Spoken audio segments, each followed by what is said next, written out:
இந்த நூற்றாண்டில் ஏற்பட்ட மிகப்பெரிய ஒரு துயர சம்பவம் அப்படிங்கிறது துருக்கி மற்றும் சிரியாவில் ஏற்பட்டிருக்கிற நிலநடுக்கம் தான். கிட்டத்தட்ட 19,000 நபர்கள் உயிரிழந்திருக்கிறார்கள் அப்படிங்கிற செய்தியும், அங்கே உயிரிழந்த மனிதர்கள் ஓகே, ஆனால் அங்கே காயமுற்றிருப்பார்கள் பார்த்தீங்களா, அவங்களுடைய வாழ்க்கை தான் கொஞ்சம் நரக மாதிரி இருக்குமா. ஏன்னா சரியாக அவங்களுக்கு உஷ்ணநிலை கிடையாது, ரொம்ப பெரிய அளவில் தாழ்ந்த உஷ்ணநிலை அப்படிங்கிறது பதிவு செய்யப்படுது. அங்கே இருக்கக்கூடிய மெடிக்கல் ஃபெசிலிட்டியாக இருக்கட்டும், இல்லாட்டி உதவிகளாக இருக்கட்டும், ரொம்ப பெரிய அளவில் அங்கே இருக்கக்கூடிய மக்கள் நரக வேதனையை அனுபவித்து கொண்டிருக்கிறார்கள் அப்படிங்கிற செய்தி எல்லாமே மனதை உழுக்கக்கூடிய ஒரு செய்தியாக இருக்குது. அதில் புகைப்படத்தை எதுவுமே தயவு செஞ்சு பார்த்துறாங்க. அந்தளவுக்கு கொடுமையான புகைப்படங்கள், ஒவ்வொரு பில்டிங் கீழேயும் கைகள் தனியாக கால்கள் தனியாக அப்படிலாம் இருக்கிற மாதிரி இந்த மாதிரியான புகைப்படங்கள்லாம் பார்க்கும்போது எப்படியாவது இந்த உலகம் அமைதிக்கு திரும்ப வேண்டும், நாமெல்லாம் ரொம்ப பிளஸ்டு அப்படின்னு சொல்லலாம். அதிகமாக இந்த நிலநடுக்கம் இல்லாத ஒரு நாட்டில் நம்ம வாழ்ந்துட்டுருக்கோம். பெரிய அளவு துக்க நிகழ்வுகள் எதுவும் இல்லாத, உண்மையிலேயே இங்கே இருக்கக்கூடிய சின்ன சின்ன பிரச்சனைகளை தவிர பெரிய பிரச்சனைகள் அப்படின்னு சொல்கிற, அதாவது நம்ம குடும்பமே ஒரு நபர் சிரியாவில் என்ன நடந்திருக்கு அப்படின்னு கேட்டிங்கன்னா துயரமான ஒரு நிகழ்வு தான்.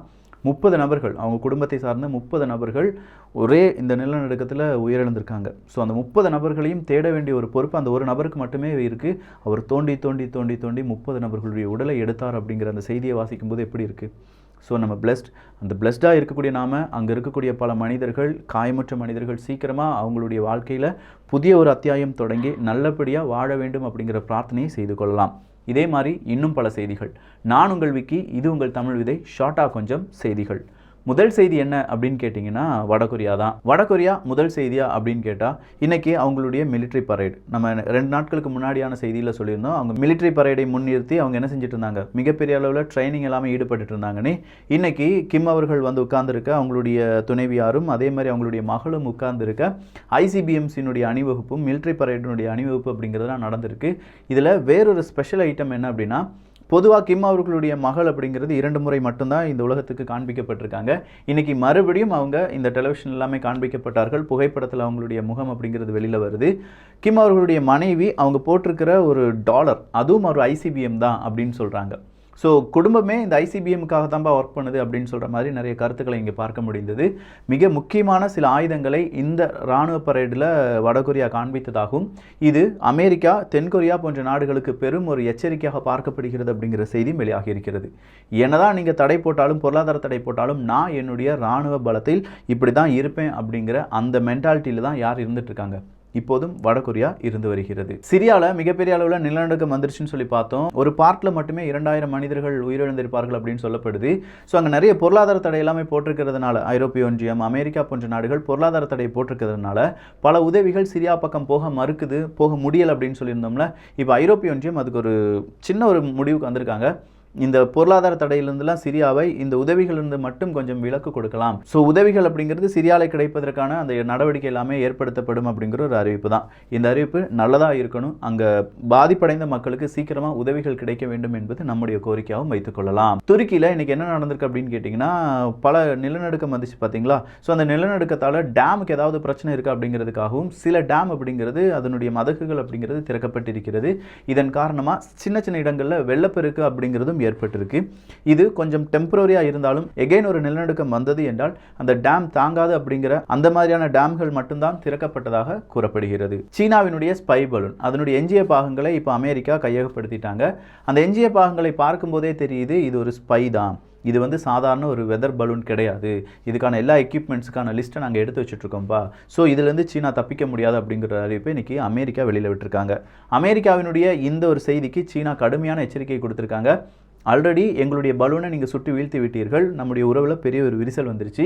இப்போ அதில் இருக்கக்கூடிய எக்யூப்மெண்ட்ஸுக்கு தவறான சில விதிமுறைகளை சொல்லி நீங்கள் என்ன செய்கிறீங்க, உலக அரங்கில் சீனாவினுடைய பெயரை கொஞ்சம் டேமேஜ் பண்ணுறீங்க, இதுக்கெல்லாம் சேர்ந்து நீங்கள் அனுபவிப்பீங்க அப்படின்னு சொல்லியிருக்காங்க. சீனா இப்படி ஒரு ஸ்பை பலூனில் மாட்டிக்கிச்சு அப்படின்னா, ரஷ்யாவை பொறுத்த வரைக்கும் MH17 அப்படிங்கிற மலேசியாவினுடைய விமானத்தை சுற்றி வீழ்த்தியதற்கு காரணம் ரஷ்யாவினுடைய அதிபராக இருந்த புட்டின் அவர்கள் கொடுத்த ஆயுதம் தான். எனவே புட்டின் அவர்கள் ஒரு குற்றக்காரர் அப்படின்னு சொல்லி அந்த மாதிரியான ஒரு பிரச்சனை அங்கே ஓடிட்டுருக்கு.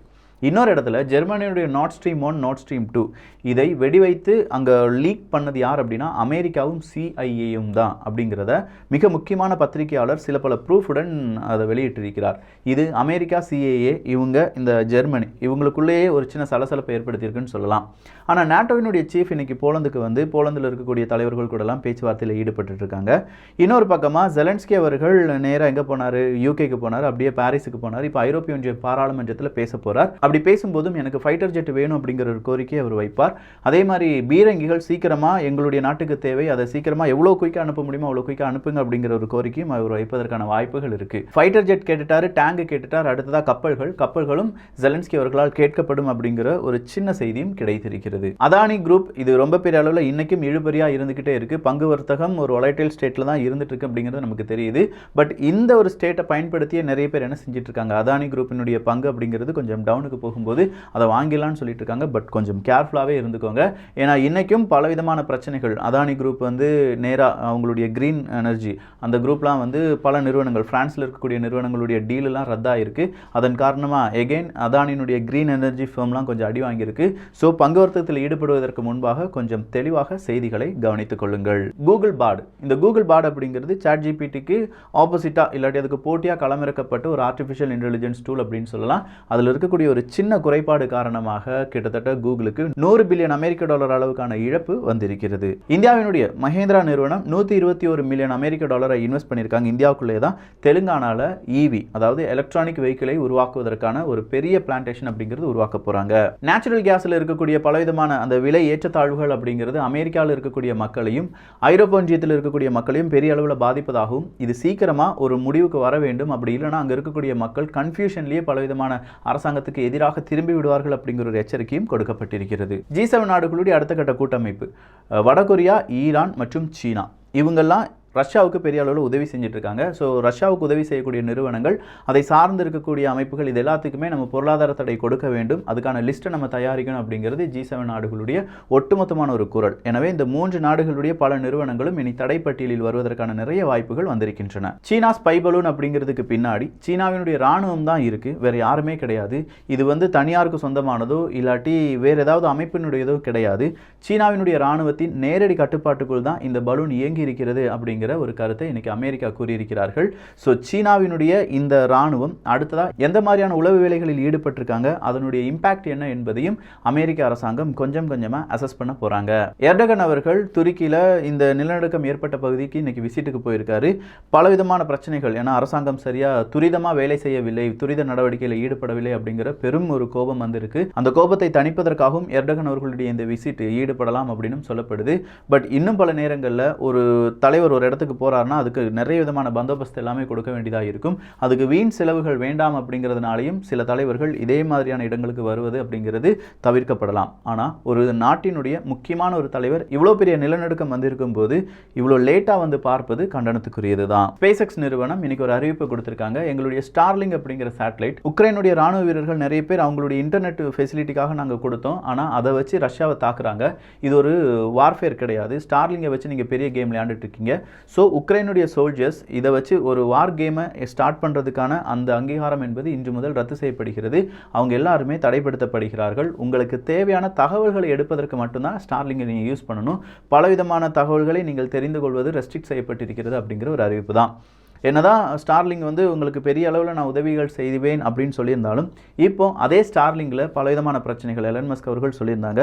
ஃபண்டு சரியாக வர்றது கிடையாது, உக்ரைன் இதை தவறான முறையில் பயன்படுத்துகிறார்கள், பல நாடுகளும் இதற்கு எதிர்ப்பை தெரிவித்திருக்கிறது அப்படின்னு சொல்லி. ஸோ இது எல்லாமே சேர்ந்து பார்க்கும்போது ஸ்டார்லிங்கினுடைய இந்த ஒரு முடிவு உக்ரைனுடைய ராணுவத்துக்கும் உக்ரைனுடைய அதிபர் ஜெலன்ஸ்கி அவர்களுக்கும் சின்னதாக ஒரு மன வருத்தத்தை ஏற்படுத்தியிருக்கலாம். ஈரானுடைய ஆர்மி சீஃப் இன்னைக்கு ஒரு எச்சரிக்கை கொடுத்திருக்காங்க. எங்கள் நாட்டின் மீது யாராவது ஒரு தாக்குதல் நடத்தினீங்கன்னா கண்டிப்பாக எதிர் தாக்குதல் செய்யப்படும். இஸ்ரேலை எப்படி தாக்குறோமோ அதே அளவுக்கு உங்களையும் நாங்கள் தாக்குவோம் அப்படிங்கிற அந்த அறிவிப்பு தான்.